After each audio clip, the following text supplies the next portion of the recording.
중점을 두고 있고요.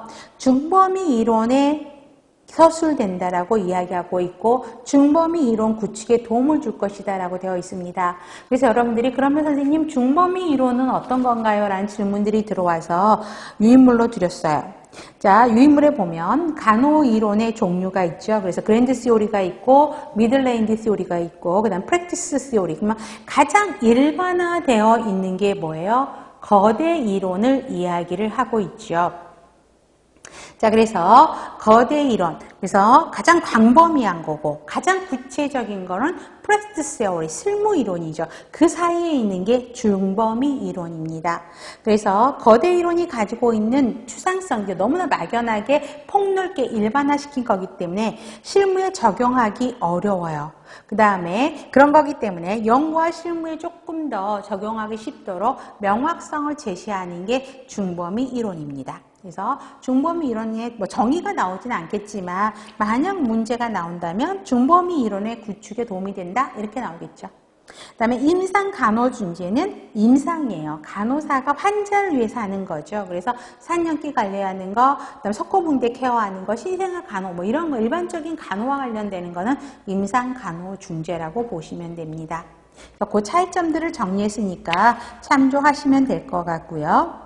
자, 실제 기출을 보시면, 자, 기출에서는 최근 5년도 문제를 정리해 드렸어요. 그래서 마지막에도 이때는 이제 여러분들이 보시면 될 것 같고요. 그래서 15년도 문제까지 정리를 해 드렸으니까 참조해서 여러분들이 보시면 될 것 같습니다. 네, 좋습니다. 그래서 지금까지는 이제 관리에 대한 설명을 해드렸고요. 지금은 이제 챕터 2, 기획 파트로 들어갑니다. 자, 기획 파트에는 여러분들 유인물 드렸을 거예요. 그래서 2-1이라고 하는 기획의 유인물 드렸으니까 같이 참조해서 보시면 되는데요. 자, 먼저 색지 보세요. 기획에 의해 목표관리, 의사결정, 재무관리, 시간관리가 있는데 목표관리 문제에서 항상 한 문제 정도는 나와요. 기획에 의해서 나오고요. 근데 재무관리에서가 어떤 데는 재무관리에서 2문제 이상이 나올 때가 있습니다. 시간관리는 거의 최근에는 나오지가 않아요. 그래서 시간관리는 간단하게 설명하고 넘어갈 것입니다. 자, 그러면 기획에 의해 자, 항상 각 챕터별로요. 중요한 거는 개념이 무엇이냐.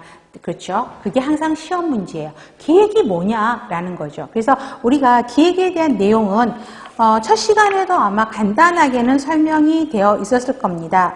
자, 우리가 몇 페이지였죠? 18페이지에 보면 기획의 기능, 조직 기능, 인적 자원 기능, 지휘 기능, 통제 기능 설명이 있었죠. 그래서 기획, 니은, 디귿 이게 전부 기획에 대한 개념을 설명한 내용입니다. 근데 이제 그거보다는 조금 더 자세하게 들어가 있다라고 보시면 돼요.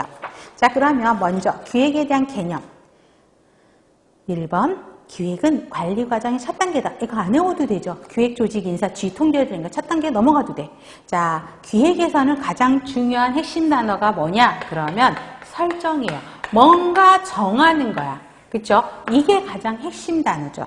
그래서 정하는데 뭘 정해? 목표를 정하는 거고 그거를 달성하기 위한 구체적인 행동 발동을 결정한다. 그게 이제 가장 기획입니다. 그래서 기획사람은 목표 달성을 위한 여러 가지 행동 대안들부터 최적의 대안을 선택하는 의사결정을 하는 것이